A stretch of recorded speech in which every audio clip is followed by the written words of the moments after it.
अब जैसे परिंदे हैं, घोंसला बनाते हैं, अंडे भी हो जाते हैं, बच्चे भी हो जाते हैं, तो उनकी कोई स्टाइल चेंज नहीं होता, लिविंग स्टैंडर्ड कोई बदलता नहीं है। पहले अपना खा रहे थे, अब जरा थोड़ी स्ट्रगल करके बच्चों का भी ले आते हैं, और जो खुदा पहले उनका पेट भर रहा था बच्चों को भी देना शुरू कर देता है।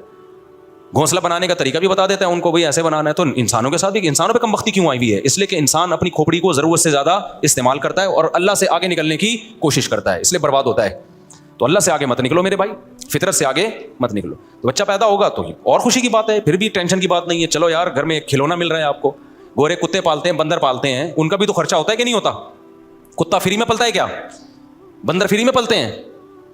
जब वो उस पर खर्चा कर सकते हैं, तुम्हारी तो औलाद है भाई, बंदरों से अच्छी है, कुत्तों से अच्छी है ये औलाद।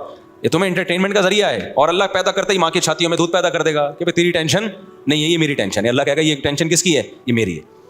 तो जो जिसने इतना किया आगे भी कर लेगा वो। तो इसी सोच में हमारे 16 हो गए अल्हम्दुलिल्लाह, फिर भी हम खुश हैं। 4 बीवियां हो गई, 16 हो गए। आपके सामने अल्हम्दुलिल्लाह नजर आ रहा हूं मैं। एक खातून ने तंज किया, बता ये तो खुश हैं, आगे घर के हालात क्या है वो तो बता नहीं रही है।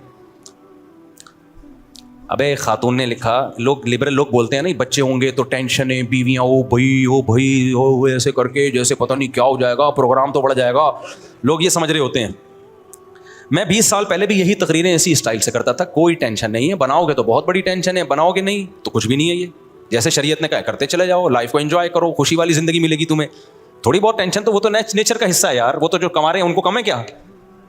उनके तो और अलग के टाइम, उनके इश्क मुआशके चलते रहते हैं, फिर वो नाकाम होते हैं, वो ज़्यादा डिप्रेशन में जाते हैं। तो मैं 20 साल पहले भी यही बात करता था कि भाई कुछ भी नहीं है, नेचुरल है, शादियां भी हो गई, बच्चे भी हो गए, अभी भी आपके सामने कोई टेंशन में नजर आ रहा हूं मैं, अल्लाह बचा के रखे हमें। तो किसी खातून, मैंने ऐसे ही कोई बयान किया मोटिवेट करने के लिए कि तुम्हारे सामने मैंने जो 20 साल पहले जो दावे किए थे ना, जो लोग जानते हैं, तो आज वो अल्हम्दुलिल्लाह नजर भी आ रहे हैं कि ना बच्चों से टेंशन खत्म होती है, बीवियों से टेंशन खत्म होती है, बढ़ती नहीं है। टेंशन खत्म करने का सबसे बड़ा जरिया बीवी और बच्चे। हाँ, वो सुकनों के आपस के होते हैं, वो तो हर घर में थोड़े बहुत, तो जहां भी कोई नेमत मिलेगी तो थोड़े बहुत साइड इफेक्ट होते हैं। कोई भी मेडिसिन होती है, कुछ ना कुछ लिखा होता है ना, सर चकरा सकता है। लेकिन इस चक्कर में आदमी मेडिसिन लेना छोड़ दे कि सर भी चकरा सकता है। तो अबे नहीं खाएगा तो क्या क्या चकराएगा? सही है ना? फिर तो पूरा ही घूमेगा तू। जिम जाते हो उसके भी कुछ साइड इफेक्ट हैं। थोड़ी देर की थकावट होती है, मुसीबत उठाता है इंसान, लेकिन उसके फायदे क्या हैं उन टेंशनों से ज्यादा? जॉगिंग करते हो उसकी भी टेंशन होती है, भागना पड़ता है, सांस फूलता है, हो सकता है किसी दिन गिर जाओ चकरा के, लेकिन फायदे रिजल्ट क्या है? वो बहुत सी टेंशनों से आपको जॉगिंग रोक लेती है। तो ऐसे ही शादी की कुछ टेंशनें हैं, लेकिन वो टेंशनें आपको नेचुरल लाइफ दे देखती हैं और बड़ी टेंशनों से रोक लेती हैं, वरना नेचुरल लाइफ नहीं मिलती आपको। वही गोरों वाला हिसाब होता है, कुत्ते वुत्ते पाल के, बंदर पाल के। नेट पे देखो, किसी ने बंदर पाले हुए हैं, किसी ने कुत्ते पाले हुए हैं, तो कुत्ते पाल के भी उन पर खर्च कर रहे हो। तो मैंने ये दावा किया था 20 साल पहले कि भाई साहब, ये नेचुरल लाइफ ही में सुकून है, इत्मीनान है, अल्लाह पे तवक्कुल करो। तो लोग मानते नहीं थे, आज मैं आपके सामने हूँ। तो अब मैं जब कहता हूँ अल्हम्दुलिल्लाह मैं तो खुश हूँ, तो नीचे लिबरल अंटियाँ ना, बहुत अंटे भी और अंटियाँ भी, बहुत बड़ी तकलीफ होती है। वो नीचे कमेंट्स करते हैं, मैं पढ़ता रहता हूँ अक्सर कमेंट्स।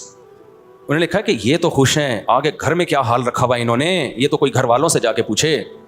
देखो, जिसके घर में टेंशनें होती हैं वो खुद भी खुश बोलो नहीं होता। घर की टेंशन तो आदमी को अजाब में डाल देती है।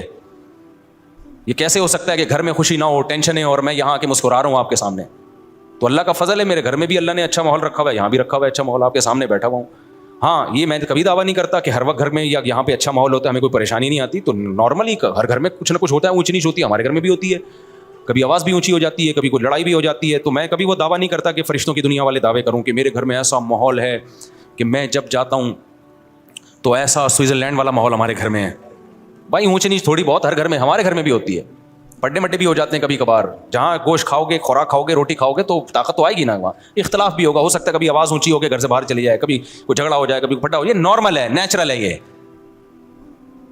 तो। लेकिन अल्लाह ने आफियत का मामला किया हुआ है। जो खुशियाँ एक आदमी को मिलती हैं, जिसके बीवी बच्चे हों, जिसका ख़ानदान हो, जिसको हिंदी में परिवार कहते हैं। मैं वहाँ जाता हूँ ना, जद्दा वद्दा, इधर इंडियन बहुत मिलते हैं, तो उनकी से हिंदी भी सीखने को मिल रही है। आपका परिवार हो, आपका एक नेचुरल लाइफ हो, आप अल्लाह पे तवक्कुल करो, उनको खिलाओ जितना अल्लाह ने दिया है। नहीं है तो बोलो सब्र करो, हम भी पापे खाएंगे, आज तुम भी क्या खाओगे? पापे खाओगे, बस ऐसे ही रहो। तो बच्चे भी इंसान के बच्चे बनेंगे।